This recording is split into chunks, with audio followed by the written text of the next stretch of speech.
Hello dear students, कल आप लोगों का पेपर है केमिस्ट्री का। आप लोगों ने साल भर बहुत मेहनत की होगी। मैं आज आपके टॉपिक पे बात नहीं करूंगा, आपके सब्जेक्ट पे बात नहीं करूंगा कि आपने क्या पढ़ा, किस तरीके से पढ़ा, क्योंकि अब वो वक्त निकल गया है कि आप लोग जो भी पढ़े होंगे वो बेस्ट ही पढ़े होंगे। आपको जिस टीचर ने भी पढ़ाया होगा बेस्ट ही पढ़ाया होगा। मैं बस आपको कुछ चीजें बस बताना चाहता हूं जिसकी वजह से आपको छोटे छोटे पॉइंट है जो आप मिसलीड कर देते हैं, तो उसकी वजह से आपके मार्क्स कम आ जाते हैं। देखिए, केमिस्ट्री का पेपर आपको है तो आपको कुछ चीजें बाद में आपको दिमाग में रहनी चाहिए। तो पहली चीज आपको है कि अगर हम लोग बात करें फिजिकल केमिस्ट्री से, तो फिजिकल केमिस्ट्री में आप जानते हैं कि आपका न्यूमेरिकल भी आता है और थ्योरी भी आती है। तो आप जहां पे न्यूमेरिकल हो वहां पे आपको न्यूमेरिकल के हर एक स्टेप को लिखना है। ये नहीं कि आप 2 स्टेप किए उसके बाद डायरेक्ट आंसर कर दिए। आप इस तरीके से नहीं करेंगे। आपको जहां पे जो भी स्टेप है आप उस स्टेप को जरूर लिखिएगा, ठीक है ना। तो जब भी आप मैथमेटिक्स में या सॉरी जो आप न्यूमेरिकल होता है उसको सॉल्व करेंगे तो उसको पूरा मैथमेटिकल टूल से आप इस्तेमाल करते हुए उसको आप एक सिस्टमेटिक ऑर्डर में आप करते हुए आएंगे। हर एक स्टेप को आप उसमें इंक्लूड करेंगे ताकि जो एग्जामिनर होता है उसको समझ में आए कि हाँ हाँ आपने हर एक स्टेप लिखा हुआ है। आप ये मत सोच के रखिए कि एग्जामिनर को तो सब मालूम है। बात तो सही है, उसको सब मालूम है, लेकिन वो आपको लिए पेपर है, वो आपको चेक कर रहे हैं कि आपको कितना नॉलेज है। तो इसीलिए आप लोग जो भी करें उसको पूरा एक सिस्टमैटिक ऑर्डर से करें, एक स्टेप बाय स्टेप हर एक चीज को आप लोग लिखते हुए जाएं और फाइनल में आप जहां पे आंसर आए उसके नीचे आप अंडरलाइन कर दीजिए। जहां पे आपका आंसर आए वहां पे आप उसकी यूनिट जरूर लिखिएगा जो भी आए। जैसे एग्जांपल के तौर पे आपका फर्स्ट ऑर्डर रिएक्शन आप लिख रहे हैं, आप उसका रेट कांस्टेंट निकालना है तो आप उसकी लिखिए कि यूनिट आती है। जो भी आंसर आता है उसका आप सेकंड इनवर्स लिखिए, मिनट इनवर्स लिखिए, आवर इनवर्स लिखिए। अगर जैसे एग्जांपल के तौर पे आपका आ जाता है कि कोई आप मान लीजिए टाइम निकालना है फर्स्ट ऑर्डर रिएक्शन में, तो टाइम का आपको टाइम का मालूम टाइम मिनट होता है, आवर होता है, सेकंड होता है, तो आप उसको वहां पे उसकी यूनिट जरूर मेंशन कीजिए। पहली चीज की आपको एक स्टेप बाय स्टेप करना है, यूनिट को मेंशन करना है। जहां पे आप आंसर फाइनल आंसर आ जाए उसके नीचे आप उसको अंडरलाइन कर दीजिए। आपके पास स्केच हो तो उससे कर दीजिए, आपके पास पेन है तो पेन का कलर चेंज कर दीजिए, थोड़ा उसको डार्क कर दीजिए ताकि पता चले। दूसरी चीज है कि आप थ्योरी लिखते हैं तो थ्योरी में क्या होता है कि आपको बहुत सारे स्टेप लिखने पड़ते हैं। तो आप हर एक स्टेप लिखेंगे, बात तो सही है, लेकिन आपको लिखना पड़ेगा। लेकिन जो मेन मेन पॉइंट होते हैं आप उसको अंडरलाइन कर दीजिए। जैसे एग्जांपल के तौर पे आप कोलराउस लॉ पढ़ते होंगे, तो कोलराउस लॉ में कहा जाता है कि ये इनफाइनाइट डाइल्यूशन पर मोलर कंडक्टिविटी निकालने के लिए होता है। तो इनफाइनाइट डाइल्यूशन को अंडरलाइन कर लीजिए, आप मोलर कंडक्टिविटी को अंडरलाइन कर लीजिए। तो इस तरीके से आप मेन मेन पॉइंट को आप अंडरलाइन कर लीजिएगा। दूसरी चीज ये है कि आप लोग जैसे एग्जांपल के तौर पे आप इनऑर्गेनिक में आते हैं, इनऑर्गेनिक में जो रीजन होता है वो आप उसका करेक्ट रीजन दीजिए।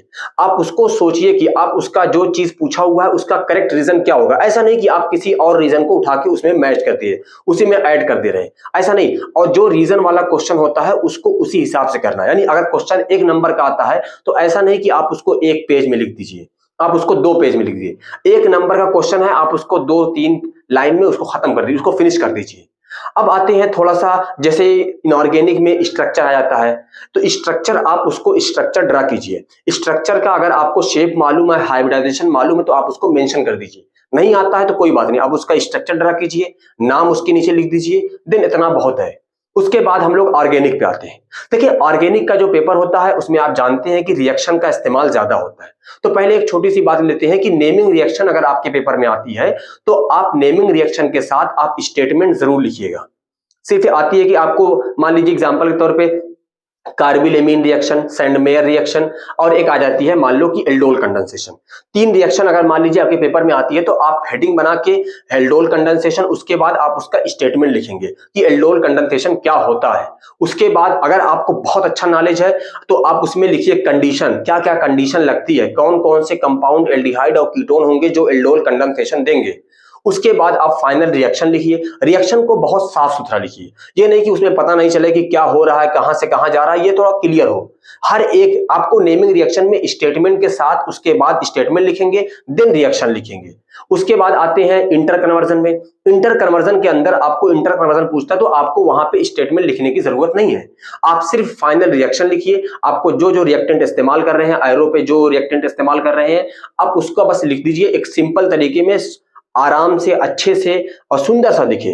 जैसे आप सुंदर दिख रहे हैं एकदम वैसा ही सुंदर आपकी कॉपी भी दिखनी चाहिए, तभी तो पता चलेगा कि आप सुंदर हैं तो आपकी कॉपी भी सुंदर है। अब उसके बाद आते हैं हम लोग थोड़ा सा, जैसे हमारे पास उसमें भी थ्योरी आती है, ऑर्गेनिक केमिस्ट्री में भी कुछ थ्योरी आ जाती है। तो उस थ्योरी के अंदर आप पहले थ्योरी लिखेंगे, देन उस थ्योरी से रिलेट करके जो भी एग्जांपल होगा आप उसके नीचे एग्जांपल को मेंशन करेंगे। जैसे एग्जांपल के तौर पे अगर आपको मार्कोनी-काफ रिएक्शन पूछ दे रहा है, आपको सैडज़फ रूल पूछ दे रहा है, तो आप पहले उसका स्टेटमेंट लिखेंगे। स्टेटमेंट लिखने के बाद आप उसका एग्जांपल जरूर लिखेंगे। ऐसा नहीं कि क्वेश्चन में पूछा कि सैडज़फ रूल क्या है, आपने सिर्फ स्टेटमेंट लिख के छोड़ दिया, वो इनकम्प्लीट माना जाएगा। आपको नीचे उसकी रिएक्शन लिख के आपको दिखाना होगा कि ऐसा क्यों हो रहा है, जो स्टेटमेंट आपने ऊपर लिखा उसका मतलब क्या है, उसको आपको इस सब चीजों को दिखाना होगा। बहुत छोटी छोटी चीजें हैं जिससे आपके नंबर बढ़ जाते हैं। अक्सर बच्चे जो होते हैं, स्टूडेंट होते हैं, उनको कोई बहुत ज्यादा समझाता नहीं है कि किस तरीके से लिखना है, तो आप इस तरीके से केमिस्ट्री के पेपर को लिखेंगे। अब आते हैं थोड़ा सा, जैसे बहुत सारे बच्चे सवाल करते हैं कि सर हमको मान लीजिए कि कोई क्वेश्चन है नहीं आ रहा है तो क्या करेंगे। देखिए कोई भी क्वेश्चन, थ्योरेटिकल पेपर है, ऑब्जेक्टिव तो है नहीं और माइनस मार्किंग तो है नहीं कि आपका नंबर कट जाएगा।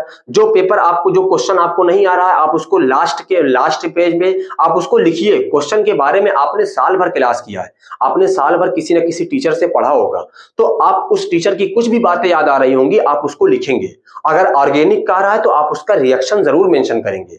तो जो भी, जैसे मान लीजिए एग्जांपल के तौर पे आपको एक सवाल है, क्वेश्चन पूछा गया कि HCl लिक्विड होता है जबकि हमारे पास H2S जो होता है वो गैस होता है, या कोई भी ऐसा सवाल आता है कि, तो इस तरीके से मान लीजिए एक लिक्विड है एक गैस है, तो आपसे पूछा जाएगा कि ये क्यों ऐसा है। अब आपको नहीं मालूम है, H2O लिक्विड होता है, HCl गैस होता है, अब आपको नहीं मालूम है, तो आप लिक्विड और सॉलिड का या गैस का जो रीजन होता है वो हाइड्रोजन बॉन्डिंग होता है, तो आप उसका रीजन मेंशन कीजिए। बहुत अच्छे से क्लियर कट वर्ड लाइन में उसको मेंशन कीजिए।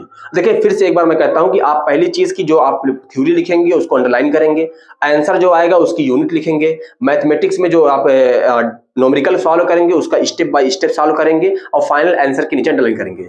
नेमिंग रिएक्शन में आप रिएक्शन के साथ स्टेटमेंट जरूर लिखेंगे। बाकी जो इंटर कन्वर्जन आता है आप उसको वहां पे क्या करेंगे बेटा, बस आप इसके लिए सिर्फ और सिर्फ उसका रिएक्शन बना देंगे, बस आपके लिए इतना सफिशियंट है। मैं बाकी आप लोग जो पढ़ा है वो उसको आप जाके पेपर को दीजिए अच्छे से। स्ट्रेस अगर आपके ऊपर नहीं है, प्रेशर नहीं है, तो बहुत अच्छी बात है, ठीक है ना। स्ट्रेस में और चीजें आपको भूल जाती हैं, बहुत चीजें मिसलीड हो जाती हैं, हमारा दिमाग हमारे ऊपर स्ट्रेस होता है, तो आप एकदम फ्री माइंड रहिए। आपके लिए जो भी पेपर जाएगा वो अच्छा होगा, आपके लिए पेपर आसान आएगा। All the best. आप लोग बहुत अच्छे से पेपर किए हैं, बहुत मेहनत की है आप लोगों ने साल भर, तो मेरी दुआएं आप लोगों के हमेशा साथ है। मिलते हैं बेटा आपके पेपर के बाद, आप लोग अच्छे से जाइए पेपर दीजिए। Best of luck.